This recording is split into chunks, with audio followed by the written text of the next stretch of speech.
IB Bio Human Physiology covers 7 body systems: digestion, circulation, immune, gas exchange, nervous, endocrine, and reproductive. This will be the last movie in which I list them all, as I've just done. Now, part two, this movie, is the second of 2 parts on the digestive system. This movie includes the details surrounding the absorption of nutrients from digested food into the bloodstream. The essential idea is the structure of the wall of the small intestine allows it to move, digest, and absorb food. Here is the first of 2 slides that provides an outline of all parts of Topic 6, Human Physiology, for SL and HL students. Use the outline to find the movie you need for review. This movie is focused here. Here is the second slide of the outline for all parts of Topic 6, Human Physiology, for both SL and HL students. Before moving forward, let's review the relative positions of the organs of the digestive system. We have the mouth, the esophagus, the stomach, small intestine, the large intestine, and the anus. The pancreas, seen here, and the liver are associated with digestion. Ducts bring their secretions to the small intestine right here, just below the stomach, into the small intestine. The gallbladder, seen here, stores bile, which is manufactured in the liver. Here's a chance to review the names and relative positions of all the digestive system organs. You can turn the movie off now or follow along with me. A is the esophagus, B is the stomach, C is the pancreas, and here is the duct that takes the pancreatic enzymes into the small intestine, which is D. E is the large intestine, F is the liver, and G is the gallbladder. In moving forward, keep your eye on the function of each structure, shown here. The liver, seen here, and the pancreas, seen here, both secrete digestive juices into the small intestine. The liver secretes bile into the small intestine, and the bile emulsifies fats. Bile does not contain enzymes. Now, the pancreas secretes enzymes into the lumen of the small intestine. Enzymes digest most macromolecules into monomers in the small intestine. The glands that manufacture and secrete enzymes into the digestive tract are the salivary glands, the stomach, the pancreas, and the small intestine itself.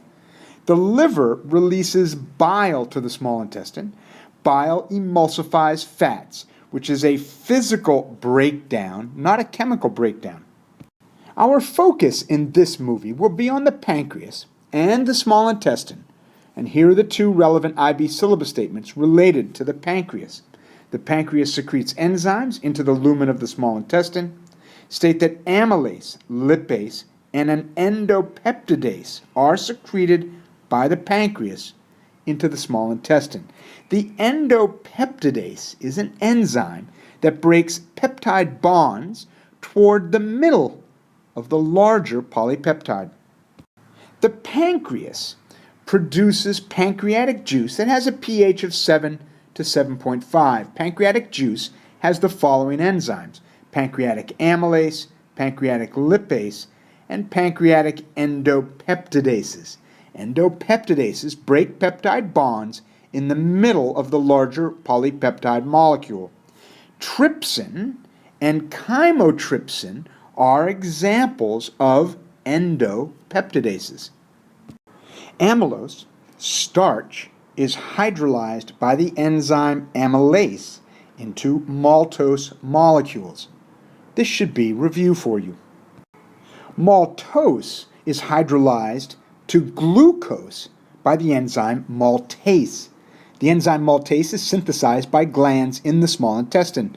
Other enzymes synthesized in the small intestine include sucrase and lactase. Sucrase hydrolyzes sucrose, and lactase hydrolyzes lactose. The hydrolysis of these disaccharides into monosaccharides should be reviewed from our study of biochemistry. Remember, you need to know the 3 disaccharides that I've mentioned here: maltose, sucrose, and lactose. In this slide, we have a polypeptide, and endopeptidases break the polypeptide in the middle of the molecule, producing peptide fragments. Exopeptidases remove amino acids from the ends of the molecule, here or here. Exopeptidases break polypeptides into individual amino acids. Pancreatic cells, seen here and here, here, here, and here, are clustered around ducts. These pancreatic cells are clustered around a duct that leads to the small intestine. Now, all the cells are clustered around the duct so that they can empty their enzymes into the duct by exocytosis. You can see the Golgi vesicles preparing to release the enzymes into the duct leading to the small intestine. The clustering of cells around a duct is called an acinus, and it provides a wonderful example of a form-function relationship. Remember, the duct takes enzymes to the lumen of the small intestine. Here is another slide displaying acini, which is plural for acinus. On the left, a drawing, you can see the clustering of pancreatic cells around the duct. Each cell can manufacture enzymes and move those enzymes into the duct by exocytosis. On the right, you can see micrographs displaying pancreatic cells clustered around a duct. Here is another micrograph of a pancreatic acinus, cells clustered in a circular fashion around a duct. Cells such as this one here has Golgi vesicles preparing to release enzymes into the duct by exocytosis. Ribosomes, seen here along the ER, manufacture the protein enzymes of a pancreatic cell, seen here. The proteins are synthesized from amino acids that are available in our diet. Then vesicles from the ER move to the Golgi, and then Golgi vesicles carry the digestive enzyme toward the cell membrane for exocytosis into the lumen of the duct. Amylases, lipases, and endopeptidases flow from the ducts in the pancreas into the small intestine for the digestion of macromolecules. You've seen these IB syllabus statements before. They're here just to remind you of their presence. Starch, glycogen, lipids, and nucleic acids are digested into monomers. Cellulose remains undigested. Enzymes digest most macromolecules in food into monomers in the small intestine. In this micrograph, we have a cross-section of the small intestine. Now, this is the small intestine, not the pancreas. The small intestine is also an exocrine gland, manufacturing enzymes involved in digestion. The glands are at the base of these finger-like projections called villi. In this diagram of the small intestine, you can see the circular and longitudinal muscle layers that antagonistically contract to mix food and enzymes together and move food along the digestive tract. You can see the folds in the wall of the small intestine, and you can see the villi, which are finger-like projections that extend into the lumen of the small intestine from those folds. Here is a close-up of a villus. The cells that line the villus make up the epithelium of the small intestine, and nutrients must pass across those cells to reach the bloodstream. The long, slender shape of the villus, as well as cellular extensions called microvilli, increase the surface area over which nutrients pass into the bloodstream. In this diagram of the villi of the small intestine, you can see the muscle layers, the circular muscles and the longitudinal muscles that antagonistically contract to mix enzymes in food and move the food along the digestive tract. The mucosa, as it is called, includes the glands that secrete enzymes, includes the villi, seen here, and the epithelium composed of the cells that line each villus. Can you identify tissue layers in transverse sections of the small intestine viewed with a microscope or in a micrograph? You need to be able to identify the longitudinal muscles, the circular muscles, the mucosa, and the epithelium. Here is another image of villi. Muscle layers are located here. The mucosa includes the glands at the base of the villi and the villi themselves. The epithelium is composed of the cells that line each villus. Blood vessels penetrate each villus, allowing for the absorption of monomers from the lumen of the small intestine into the bloodstream. Here are two relevant IB syllabus statements. Identify the tissue layers in a transverse section of the small intestine. Explain how the structure of the villus is related to its role in absorption and transport of the products of digestion. Here is a clear diagram of one villus. The epithelium can be seen clearly. Blood vessels penetrate the villus. Villi increase the surface area of epithelium over which absorption is carried out. Villi absorb monomers formed by digestion, as well as mineral ions and vitamins. So the functions of the small intestine are digestion and absorption. For absorption, the small intestine provides a beautiful example of a form-function relationship with a high surface area. The high surface area of the small intestine comes from its long length, the folds in the wall, the villi, and the cellular extensions along the epithelial layer known as microvilli.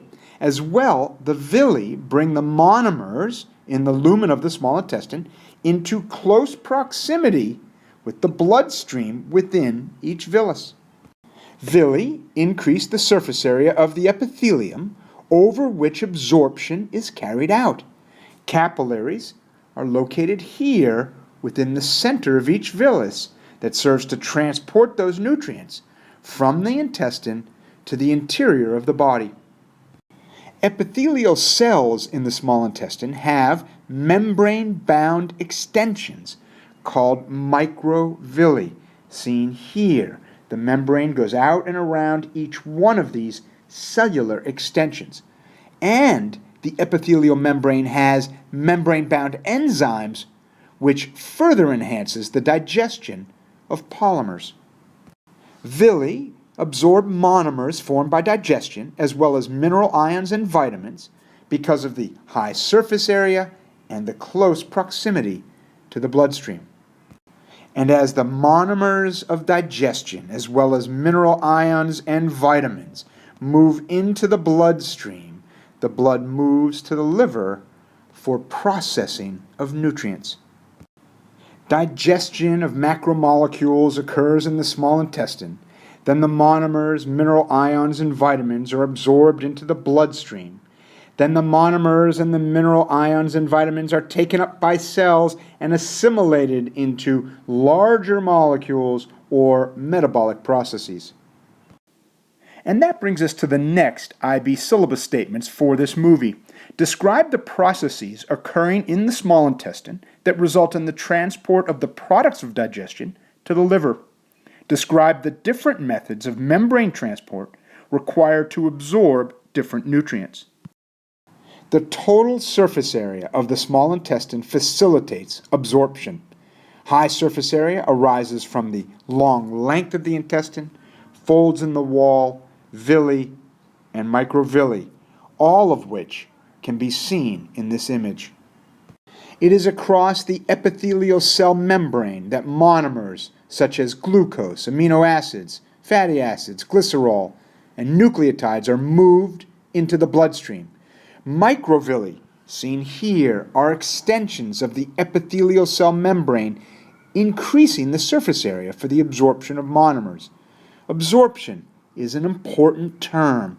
It means diffusion, facilitated diffusion, active transport, and pinocytosis. Absorption occurs across the epithelial membrane seen as the microvilli in this micrograph. Absorption is a word with meaning. Absorption could be diffusion, or facilitated diffusion, or active transport, or penocytosis. The villus is a large multicellular structure, but the microvilli are hardly visible in this image. The microvilli are membrane extensions of the cells of the epithelium. Glucose and amino acids are actively transported into the epithelial cells of the villus, but they're transported using a co-transport system. I'll show you this in the slides to come.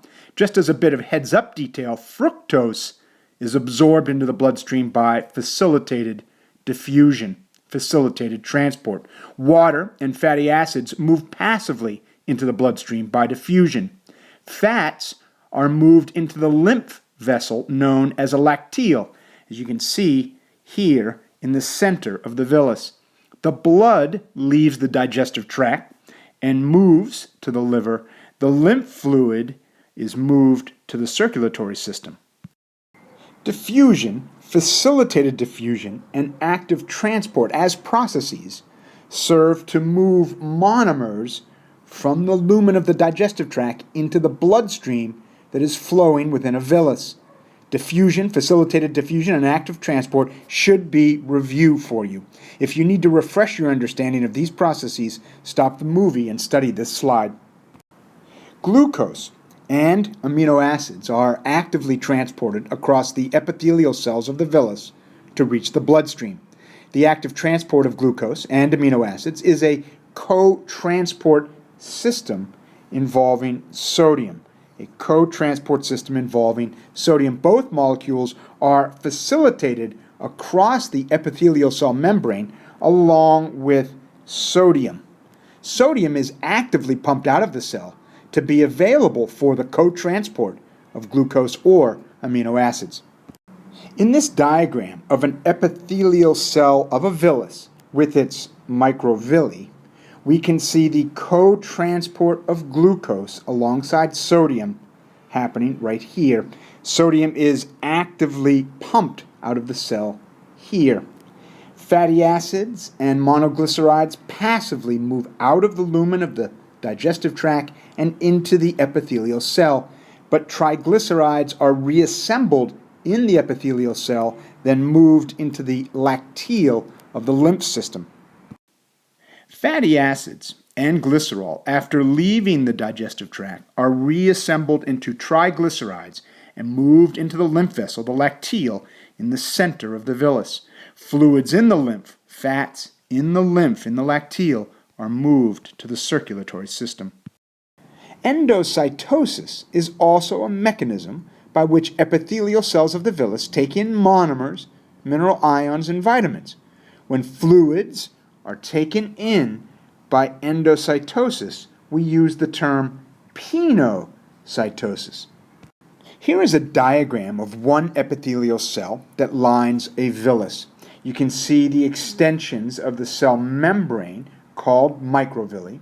You can see the extensive rough ER, evidence of the cell's activity in manufacturing enzymes, which can be seen being moved into the lumen of the small intestine by exocytosis. Numerous mitochondria serve to provide ATP to drive active transport, actively bringing in monomers from the lumen of the intestine, monomers like glucose or amino acids. You can see penocytotic vesicles transporting the products of digestion into the cell, and tight junctions, seen here and here, are membrane proteins that bind the membranes of two adjacent cells, bind those cells tightly together. Tight junctions would be another role of membrane proteins. You can study this slide on your own. I've identified the structures that I spoke about in the last slide. In this image, we start at the center, showing a villus, a large multicellular structure. On the right, we can see an epithelial cell with microvilli and mitochondria to provide ATP for active transport and pinocytic vesicles moving materials from the lumen of the intestine to the bloodstream. On the left, we can see two epithelial cells with their microvilli, nothing more than extensions of the membrane for increased surface area. As well, we can see tight junctions that seal the cells together. And once those nutrients get to the bloodstream, the circulatory system moves them to the liver for processing. And that brings us to the last IB syllabus statement of the movie. Use dialysis tubing to model absorption of digested food in the intestine. This is dialysis tube dry as it arrives to the lab and rolls, and this is dialysis tubing soaked in water, opened and filled with a solution. Dialysis tubing is a semi-permeable membrane that simulates cell membrane in that small molecules can pass through while large molecules cannot.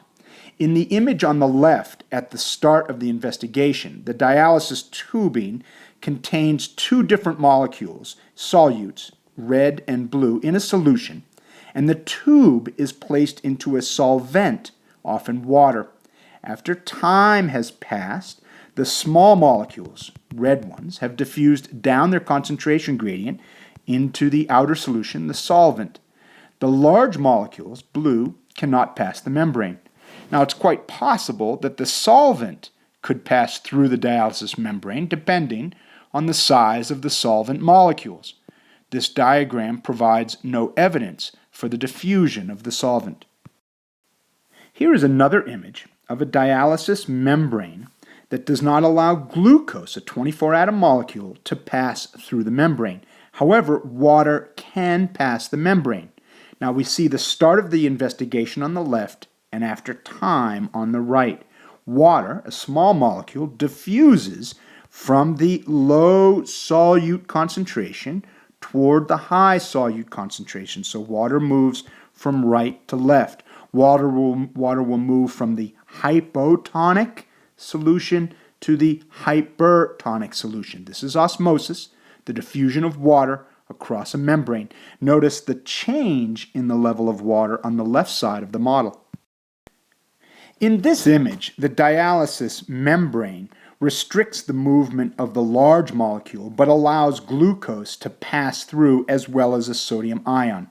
Now, what are the limitations of the dialysis tubing as a model which can be used to understand absorption of digested food in the intestine?